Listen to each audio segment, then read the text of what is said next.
L'histoire du groupe Inotera se confond avec l'histoire d'une famille. En 3 générations, l'entreprise qui n'était qu'une pharmacie familiale est devenue une ETI. Entreprise de taille intermédiaire, fleuron de l'industrie pharmaceutique tricolore. En 1913, les laboratoires Chantereau sortent de terre sous l'impulsion de René Chantereau, major de l'internat de pharmacie de Paris et lui-même fils et petit-fils de pharmacien. Dès l'origine, la philosophie maison s'impose comme une évidence. Soigner les pathologies du quotidien, les petits et grands maux qui empoisonnent l'existence du malade. Mais derrière cette philosophie, il s'agit d'un véritable positionnement stratégique qui a permis à l'aventure Inotera de traverser les réalités du marché du médicament et de croître sereinement dans une société aux besoins de santé croissants. Le positionnement historique réside donc dans la recherche, le développement et la mise sur le marché de médicaments ayant une durée de vie importante. Identifier le besoin, anticiper les attentes sociétales et innover, toujours innover.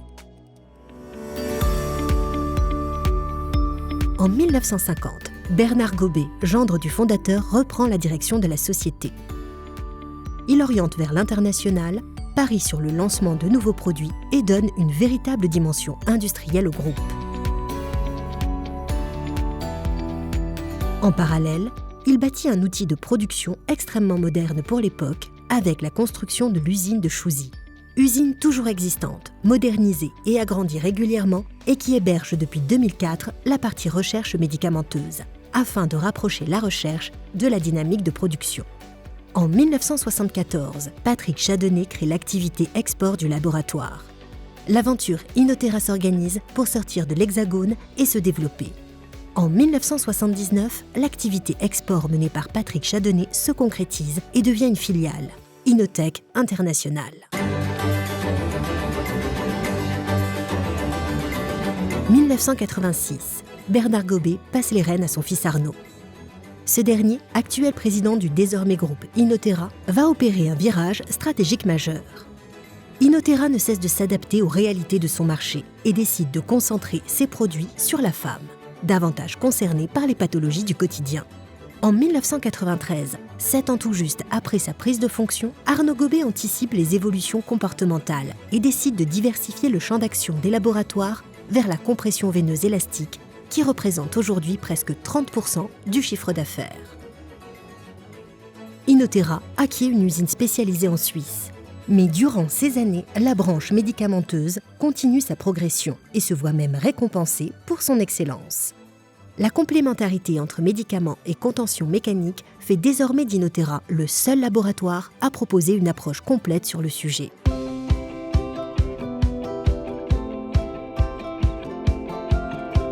Inotera continue de miser sur l'innovation en lançant Ideos, première association de calcium et de vitamine D qui sera récompensée en 1996. Une stratégie payante, puisque le groupe connaît entre 1995 et 1996 la plus forte croissance en termes de chiffre d'affaires dans son secteur. En 1999, comme de nombreux concurrents, Inotera se confronte à l'ouverture au générique avec des conséquences sismiques sur les ventes. La contre-attaque ne tarde pas, il faut réagir vite. Inotera renforce sa présence à l'international, c'est le choix de la conquête. Il lance également la construction de l'usine de Nomexy pour concentrer l'activité de contention en France. C'est le choix du patriotisme. En 2000, la barre des 100 millions d'euros de chiffre d'affaires est franchie. Dans la tempête, Inotera accélère et sort la tête haute. Diversification toujours, avec le lancement de Laeger, la contention masculine. Diversification aussi pour les compétences et métiers. Recherche et développement, production, textile et ingénierie renforcent les savoir-faire d'Inotera. Internationalisation toujours, avec l'ouverture de nombreux bureaux. Entre 2008 et 2010, la société réorganise ses différents sites et conforte ainsi sa stratégie engagée. Le siège déménage dans le bâtiment Visium à Arcueil, tandis que les différents sites étrangers sont définitivement fermés. Désormais, la production est 100% française. Ce choix audacieux se reflète dans les résultats. Dès 2012, de nouveaux records sont établis. En 10 ans, le groupe a connu une véritable croissance et diversification de ses effectifs, collaborateurs et nationalités. L'année suivante, en 2013, Inotera fête ses 100 ans. Fierté, opiniâtreté, réalité, Inotera est une entreprise pérenne. Les années 2014 et 2015 marquent le renforcement de la stratégie d'internationalisation, avec une dynamique de partenariat audacieuse, à la fois en Amérique latine, en Afrique anglophone et en Asie du Sud-Est. En 2015, le groupe est récompensé pour son engagement à produire en France et obtient l'exigeant label Origine France Garantie pour sa production dans les Vosges. Et dans ce département, elle est la première à le revendiquer. En 2016, dans les Vosges toujours, l'activité de Clinis est rapatriée. L'aventure avec Clinis, commencée 3 ans plus tôt par une prise de participation du groupe, se concrétise. Clinis ouvre également un nouveau marché d'ampleur, les États-Unis. L'année suivante, l'usine de Nomexis s'agrandit et accueille désormais le métier de guipage, la fabrication des fils avec un savoir-faire unique en Europe. C'est également le lancement d'une nouvelle marque forte pour Inotera, SmartLeg, résolument l'événement compression de l'année, voire de la décennie.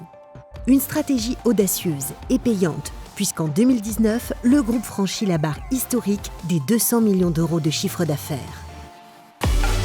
2 ans après son lancement, le projet Epion aboutit à Chouzy, avec l'ouverture d'une nouvelle unité dédiée à la fabrication de capsules molles.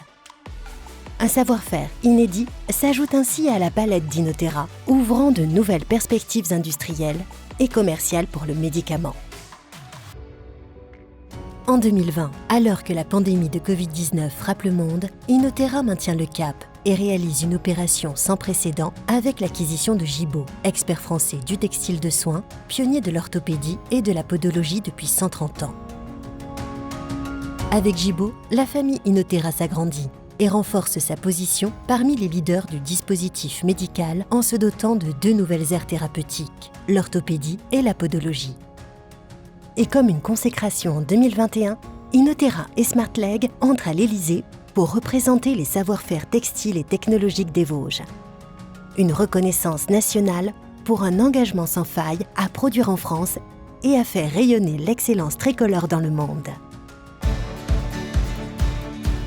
Et depuis, l'aventure continue. Une entreprise centenaire, innovante et exigeante qui a toujours de nouvelles pages à écrire.